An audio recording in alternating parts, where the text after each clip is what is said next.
देखिए, आज से हम लोग शुरू करने वाले हैं गोधुली। और गोधुली में हम लोग कंप्लीट करेंगे कक्षा 10th का गोधुली। 10th क्लास हिंदी बुक जो है एकदम 100 नंबर आपका एकदम फुल्ली एकदम क्लियर कंप्लीट हो जाएगा। और आज से हम लोग कंप्लीट करने वाले हैं बाबू 100 नंबर का। इधर जो हम लोग वर्णिका तो कंप्लीट ही कर लिए है, और उसमें सबसे पहला चैप्टर हम लोग पढ़ेंगे श्रम विभाजन और जाति प्रथा। श्रम विभाजन और जाति प्रथा बताया जाता है कि आज हम लोग परिचय ही जानेंगे। गोधुली नाम काहे पड़ा, गोधुली का मतलब क्या होता है।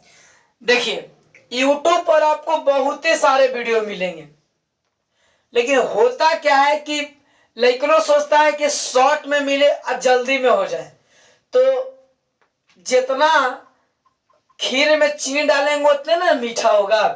तो यदि आप चाहते हैं कि आपसे एक भी क्वेश्चन ना छूटे, पूरा बन जाए, कहीं से कोई दिक्कत ना हो, तो इसके लिए तो आपको वीडियो देखना ही पड़ेगा। साथ ही साथ अब एक वीडियो या 2 वीडियो या 3 वीडियो भी बनाना पड़े तो उसमें हम ये नहीं कि हम करेंगे कि मतलब हाँ मतलब 3 वीडियो का है, कोई एक ही वीडियो में पढ़ा दिया, तो ऐसा करते हैं तो ये दिक्कत हो जाती है। फिर वो मतलब सक्सेस नहीं कर पाता, फिर देखा था इसमें फिर बहुत ही क्वेश्चन छूटेगा आपसे। लेकिन यदि आप इस तरीके से तैयारी कर लेते हैं, इस तरीके से पढ़ लेते हैं, तो आपको ना कोई ऐसा असाइनमेंट देगा, ना ही कोई ऐसा कोचिंग में पढ़ाता है। क्योंकि ना टीचर इतना मेहनत करते हैं, वो बस खाली आते हैं और इस किसी बिंदु पर लेक्चर दिए और पूरा का पूरा क्वेश्चन बनना ये कोई बड़ी बात मतलब मामूली सी बात नहीं होती है। पूरा क्वेश्चन आपसे बने इसके लिए आपको थोड़ा समय देना पड़ता है। और YouTube में तो कुछ लोग ऐसे होते हैं कि बस आए शॉर्ट पढ़ाएं और सड़क से ना निकल गए, तो ऐसा नहीं होना चाहिए। तो गोधुली जो है, गोधुली नाम क्यों पड़ा। गोधुली बताया जाता है कि गोधुली का मतलब होता है बउआ शाम का बेला। शाम के बेला को हम लोग बोलते हैं कोची गोधुली। जसोमती मैया से बोले नंद लाला, राधा क्यों गोरी, राधा क्यों गोरी, मैं क्यों काला। तो कृष्ण भगवान बताया जाता है कि जब गाय चराने जाते थे, और जब ये गाय चराने जाते थे तो सुबेरे ना होता कि चल रहे चल के भैंस खोले के, है ना। तो उसी प्रकार से जब ये गाय चराने जाते थे तो शाम का बेला नहीं होता है, तो शाम के बेला सांझ के समय के 3-4 बज जाता है, 3 बजे। और गर्मी के दिन रहता है तो 3 बजे ना भैंस खुलता है, भैंस गाय। तो 3 बजे खोले और उसी दौरान में क्या करते थे, तो घर से जितना गाय, हजारों हजार गाय रखते थे, और उस गाय को निकलने के बाद घर से निकली जितना भी गाय है, और सभी गाय को जब लेकर के निकलते थे चराने के लिए, तो चराने के लिए निकलते थे तो जितना धूल चलेगा तो धूल उड़ेगा ना, तो जो धूल उड़ता था, और उसके बाद में जब उधर से जब शाम को चरा करके आते थे, ये बताइए हम निकल चले के भैंस खोले के वहां बढ़े के चले के, तो इसे कब करते हैं, शाम के बेला, पूरा रात में नहीं, यानी कि एकदम अंधार होवे लालिमा रहता है हल्का बचत। तो उसी समय में कृष्ण भगवान पूरा गाय को लेकर के आते थे, और जब वहां से चल आती थी हजारों हजार गाय, तो जो धूल उड़ता था उसी बेला को बोला गया है गोधुली। गोधुली के मतलब होता है शाम का बेला। और देखिए इसमें आपको दिखाया गया है, यहाँ देखिए इस किताब में सूर्य की लालिमा हल्का दिया हुआ है, और ये देखिए गाय का सीन है, और ये हमारे सूर्य की लालिमा है। और इसमें दिखाया गया है कुछ चिड़िया चहचहाने का, यानी कि अब शाम ढलने वाली है, अब एकदम शाम को चिन्ह वाली है, ढलने वाली है। तो हमने की मम्मी बोलते कि हाँ बेटी चाहे हाँ बउआ गोरहन धो के तनिया संझा दे खा दे रे, आज मान ठीक ना लगी थे, है ना। तो वही उसी बेला को कुछ बोला गया है गोधुली। और गोधुली में आपको पढ़ना क्या क्या है, अभी अब हम जानेंगे कि हमको पढ़ना क्या क्या है।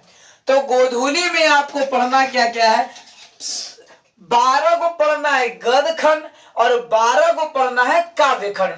तो गद्य खंड में क्या होता है, 12 को आपको गद्य खंड पढ़ना है, 12 को आपको पढ़ना है काव्य खंड।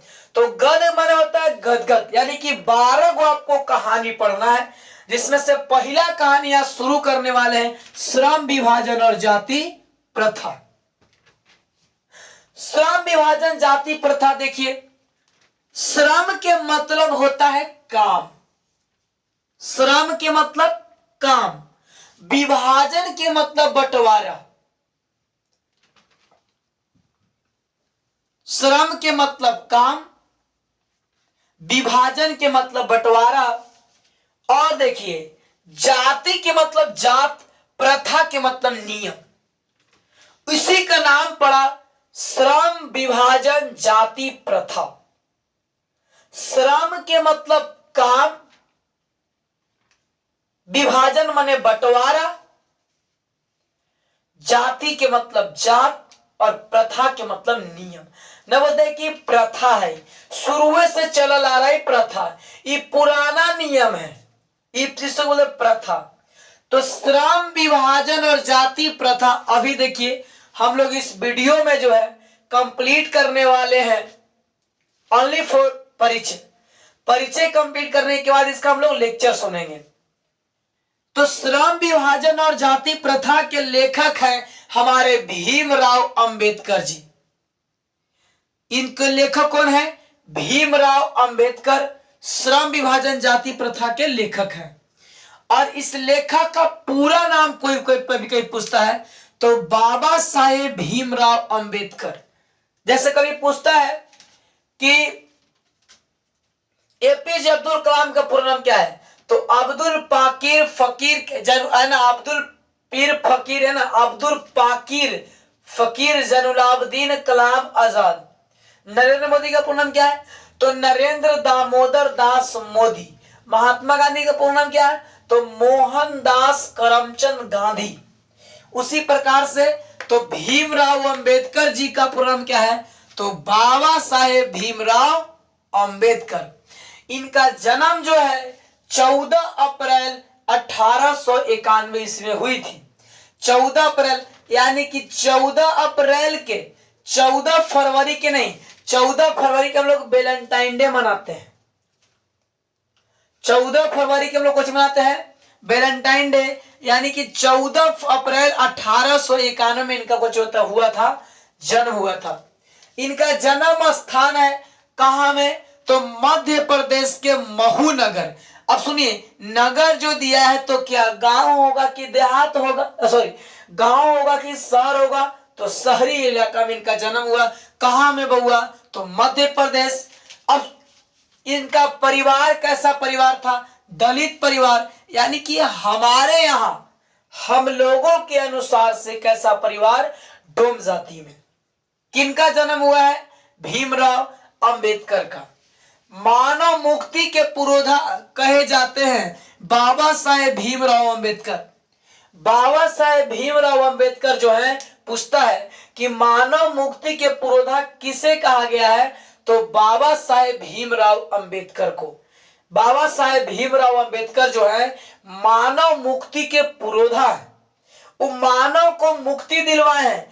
आज हम लोग कोई जात हो एक साथ बैठ करके नाश्ता करते हैं, एक ही होटल में खाते हैं, आज उन्हीं का देन है। अगर वो नहीं होते तो हमारे भारत में ऐसा नहीं लगता है कि एक साथ बैठ करके खाते। ना वो फलना जात है, ये राजपूत है, तो ये पंडित है, तो ये तेली है, तो ये रविदास है, तो ये रजक है ना, तो ये ठाकुर है। तो सभी जात में भेदभाव आ जाता, और इसको दूर करने का काम कौन किए हैं, बाबा साहेब भीमराव अंबेडकर जी। उस युग को बोला गया है कि मानव मुक्ति के पुरोधा किसे कहा गया है, तो बाबा साहेब भीमराव अंबेडकर। इनकी प्राथमिक शिक्षा, और कोई का भी हो, पहला शिक्षा, प्राथमिक शिक्षा तो गांव में ही होता है ना, तो प्राथमिक शिक्षा इनको कहाँ होता है, तो गांव में ही हुआ था। आगे की पढ़ाई क्या कहते हैं कि पढ़ने में तेज तरार थे, तो पढ़ने में जब तेज थे तो आगे की जो पढ़ाई है ये बड़ौदा के राजा नरेश को अपने पढ़ाई के जरिए इनको बहुत प्रभावित कर दिए। कौन? बाबा साहेब भीमराव अंबेडकर। तो जब काफी प्रभावित हो गए बड़ौदा के राजा नरेश, तो अपने शरण में बुला लिए और बुलाने के बाद इनको न्यूयॉर्क उच्च शिक्षा के लिए न्यूयॉर्क यानी कि अमेरिका भेजे और साथ ही साथ इंग्लैंड भी गए और ये इंग्लैंड के लंदन में पढ़ाई की। हम भी कभी कभी सोचते थे कि जब इतना गरीब थे, ये माता पिता के 14वें संतान थे, ये माता पिता के 14वें संतान, 14वां नंबर के बाद इनका नंबर था किनकर? बाबा साहेब भीमराव अंबेडकर जी का 14वें संतान थे। और अब इसके बाद में बताया जाता है कि आगे की पढ़ाई चले गए करने।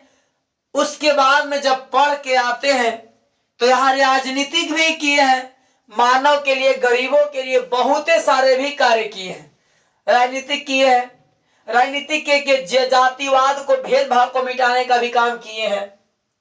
उसके बाद में इनके 3 प्रेरक व्यक्ति थे। प्रेरक माने होता है कि मानने वाला। ये 3 व्यक्ति को बहुत मानते थे। बुद्ध, जो कि महात्मा बुद्ध है, महात्मा बुद्ध है, महात्मा बुद्ध थे, कबीर थे और ज्योतिबा फूले। ये 3 व्यक्ति को इनके लिए प्रेरणा स्रोत रहा। अपने आप को भगवान मानते थे 3 लोगों को। किसको? किनको? बुद्ध, कबीर, ज्योतिबा फूले। हमने कैसे? पवन सिंह खेसारीलाल एक ज्यादा मानते हैं, वैसे ही तब बुद्ध, कबीर और ज्योतिबा फूले को इनका प्रेरक व्यक्ति रहे। और बताया जाता है कि भारत के निर्माता नहीं, या तो गलती लिखा गया, भारतीय संविधान के निर्माता है कौन? तो बाबा साहेब भीमराव अंबेडकर। और संविधान को लिखने में 2 वर्ष 11 महीना 18 दिन लगा था। इसके बाद में बाबा साहेब भीमराव अंबेडकर जो थे, ये श्रम विभाजन जाति प्रथा कौन सी विद्या है बाबू? तो ये निबंध है। और ये धरती पे आया है तो आज न कल तो सबको जाना ही जाना है। तो 6 दिसंबर 1956 में इनकी दिल्ली में मृत्यु हो जाती है। कहां में? दिल्ली में। अब और आगे इनका पूरा परिचय है। इनकी माता का नाम, पिता का नाम, कौन हिंदी में अनुवाद किया, क्या है इनकी पूरी बातें हम लोग नेक्स्ट क्लास में, नेक्स्ट वीडियो में जानेंगे। तो आज एक बार फिर से हम लोग आओ एक चस्कर ही रिकॉल कर लेते हैं। श्रम विभाजन और जाति प्रथा के लेखक कौन है बाबू? तो भीमराव अंबेडकर जी। इनका पूरा नाम कोची है? तो बाबा साहेब भीमराव अंबेडकर। इनका जन्म कब हुआ था? तो 14 अप्रैल 1891 में। जन्म स्थान कहाँ है? तो मध्य प्रदेश के महू नगर में। कौन से परिवार में? तो दलित परिवार में। कौन जात में? डोम जाति में। मानव मुक्ति के पुरोधा किसे कहा गया है? तो बाबा साहेब भीमराव अंबेडकर को। इनकी प्राथमिक शिक्षा कहाँ हुई थी? तो गांव में हुई थी। आगे की पढ़ाई कौन करवाए? तो बड़ौदा के राजा नरेश के द्वारा उच्च शिक्षा के लिए कहाँ गए? तो न्यूयॉर्क गए थे और लंदन, इंग्लैंड गए। इनके 3 व्यक्ति प्रेरणा स्रोत रहे। कौन कौन? बुद्ध, कबीर, ज्योतिबा फूले। और ये कौन सी विद्या है? निबंध है, क्योंकि श्रम जातिवाद के ऊपर लिखा जा रहा है। इनकी मृत्यु कब होती है? तो 6 दिसंबर 1956 में। कब, कहां में हुआ था? तो दिल्ली में हुआ था।